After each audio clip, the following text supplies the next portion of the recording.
Hi, so hopefully you've taken some time off. I'm going to shift to present value, but as I promised earlier, I'm going to stop with present value for very similar problems that we did earlier. And the reason I'm going to stop today is I think the first week should expose you to the class, what it's all about, and some idea of time value of money.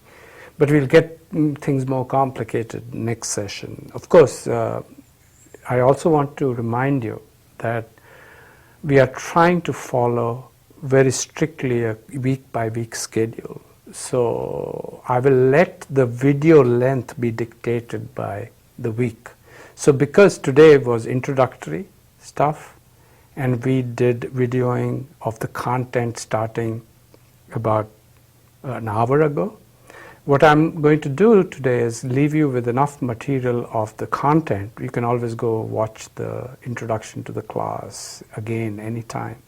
But I wanted to give you enough today, this week, so that you can start, practicing, start doing assignments, and so on. So now the next concept, which probably is more talked about, is present value than is future value. So again, let me start with the problem. So the question says, what is the present value of receiving 110 1 year from now? And I think some of you or all of you are smiling because you know why I'm asking you this question with these specific numbers. The interest rate is 10% and I'm giving you $110 1 year from now. So think about this problem as something like this. You're going to receive $110 in the future 1 year from now, and you're trying to figure out what does it mean to you today. And this is a very important problem to solve, right? Because most problems in life, you make effort today and you get money or pleasure in the future, right? So you want to figure out what is the value of that today, and present value therefore is a little bit more important than future value for decision making. However, future value I think is easier to understand. And it forces you to be a finance person. Finance people look forward. Finance people don't look back, right? So that hopefully that's ingrained in you. I'll tell you a little bit about what that has done to me, because finance has changed me in good ways mostly, but there are some elements of it which are pretty hilarious, which I'll get to in a second. Okay, so let's do this problem, and I'm going to use again just a simple way of doing it. And so here you go. You have 0, you have 1. 1 period has passed. Remember always what connects 1 and 2 is time value of money at 10%. I've made it very easy, and I have 110 here. So that's the problem. I think if you've paid attention and you've gone back, which you can do any time, you know the answer to this, because I know what the future value of $100 is at 10%. It's 110. So what is the value of 110 in the future today? Answer has to be 100. Recall again, the first problem I did with you, I asked how much would 100 become after 1 year? And we realized that $100 would become 110. Now I'm asking you exactly the same question, but in reverse. I'm saying, suppose you had 110, how much would it be worth? Obviously, to get the same $100, the interest rate has to be the same, right? And I've kept it the same. So the reason I find this problem very interesting is it's easy to do. However, how do you go from 110 to $100?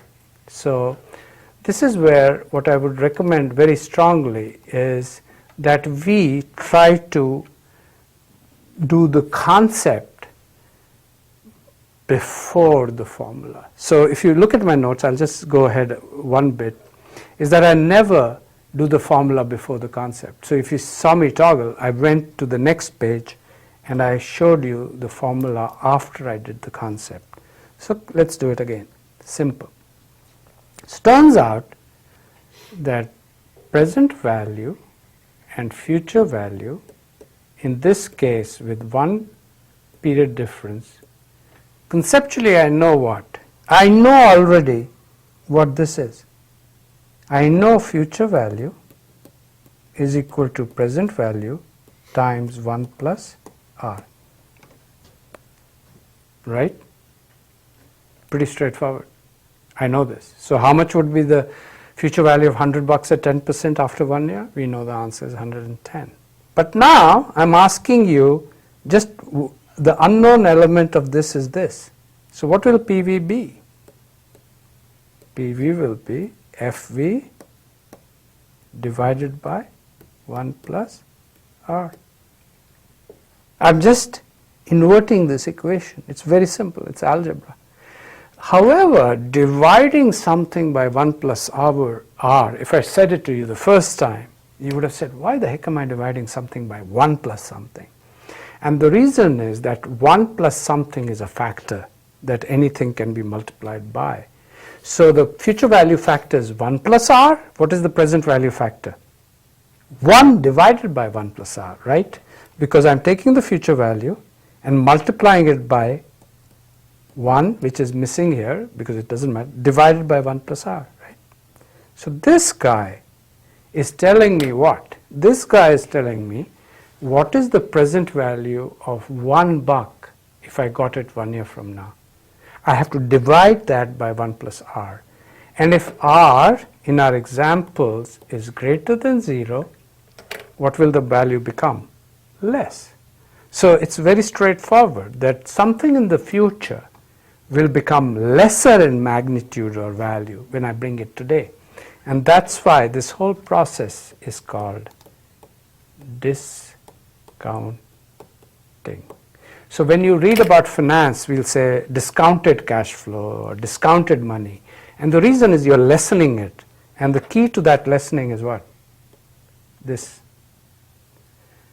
R being greater than 0 creates present to become larger in the future, but it also therefore implies by definition that the larger in the future becomes less today. So that's the concept, right? But in doing the concept, what have I also done? I have told you the formula. So I've told you the formula which we can rewrite, and you can write now. You created the formula. Present value is equal to, in our case, $110, I apologize, which was the future value, divided by 1.1. Why? Because R was 10%. So 110, pardon the, this is a 1, you know what I mean? I can make mistakes too. 110 divided by 1.1, and this becomes $100. How do you double check that? Very straightforward. That's what I love about finance.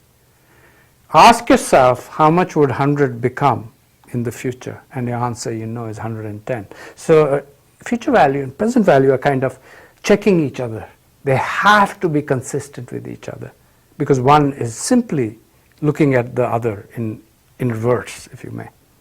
So I hope this is useful to you. And this itself is easy to calculate because I'm dividing by 1.1 and the value is, if you notice, was 110. However, let's do this problem. Suppose you will inherit $121,000 2 years from now, and the interest rate is 10%. How much does it mean to you today? In other words, ask yourself the following question. If you were to put $100, right, $100,000 in the bank, how much would it become? 121,000. I'm giving you the answer already. And the reason is I know, because I've created this problem, that the answer to this question turns out to be $100,000. So let's see how I got that. And I'm keeping the problem simple because you need to understand the concept better than the actual calculations. Because the calculations, if they're simple, you'll focus on. So let me ask you this. Can you tell me the value of this 121 in year 1? Can you? And I hope you say yes. Why? Because we have done it. We have done a 1 year problem. So that's why I said in finance, if you can time travel, watch Star Trek, watch Star Wars, watch Matrix. If that's part of who you are, finance will be easy. So let's time travel to period 1. How much will it be? Well, I know it'll be 121,000 divided by how much? 1.10. That's the amount it will be after how much? 1 year, but you're looking at 2 years from now, 121. This is very easy to divide. That's why I took it. So what is 1.1 into 121? How much will I be left with? Well, 110.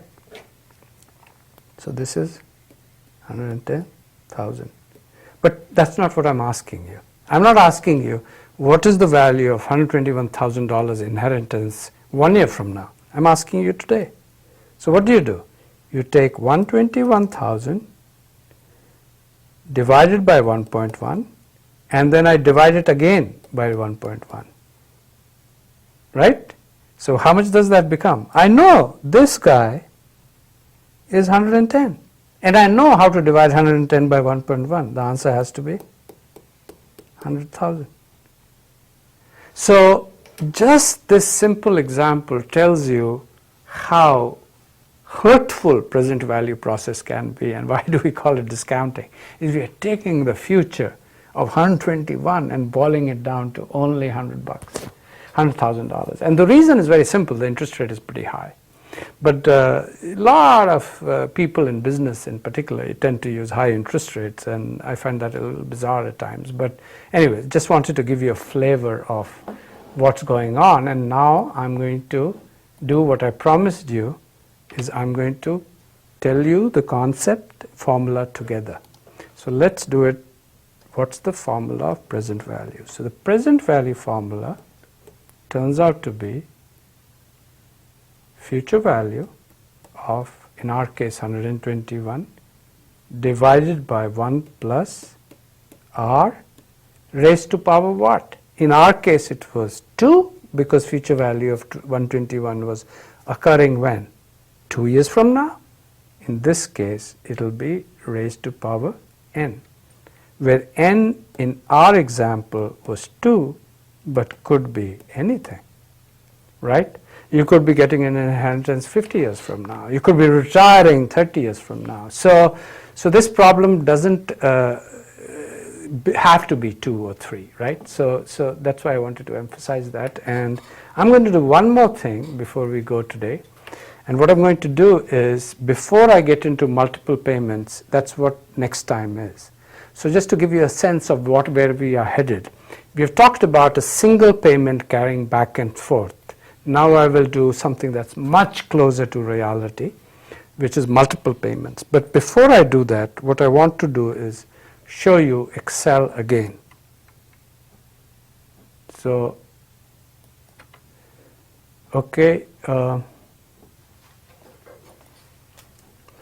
So let's show you Excel again, and the problem I will do is the 2-year problem. So let's do now what is it that we are trying to calculate? The critical thing to remember is put the function that I'm trying to solve for. So I'm doing PV, right? And the rate was what? 10%. Number of periods was 2.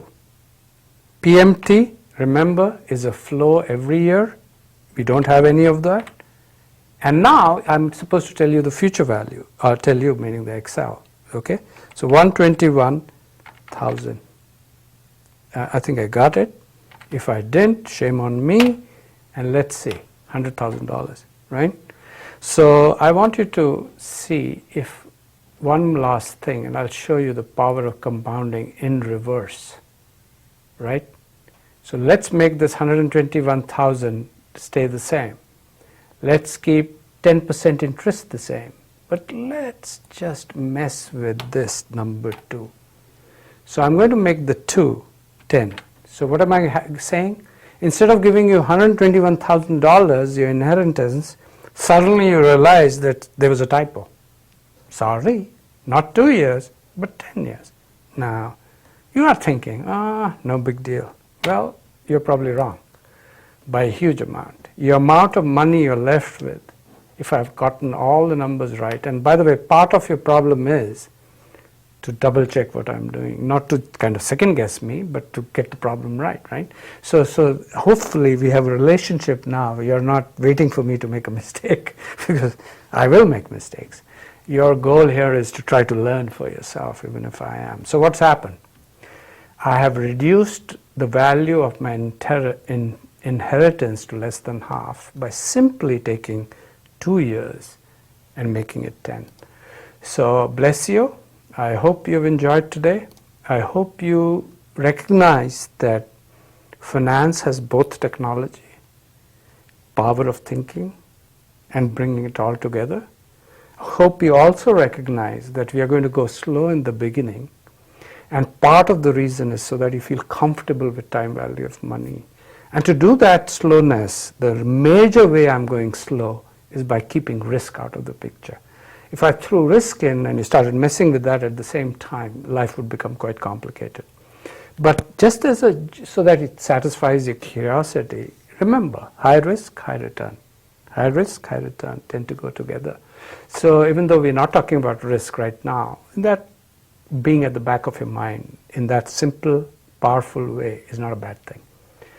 I look forward to you next week, and I am really excited about this class. And the reason is, believe it or not, I feel like I'm teaching each one of you separately. And I think the power, if that has power, that's awesome. Because even when I teach classes live, I cannot do that. I struggle many times because I feel like I wish I could be a perfect teacher for everybody. But I'm not. I haven't met anybody who is. Because we all have different ways of learning. And I'm hoping that online, though it has limitations obviously, online has this huge benefit that I feel like I'm talking to you, you're there, I can feel you. And remember, whatever beats here is the same thing that beats here. So if I see you or I don't see you, I can feel you. Take care and see you next week.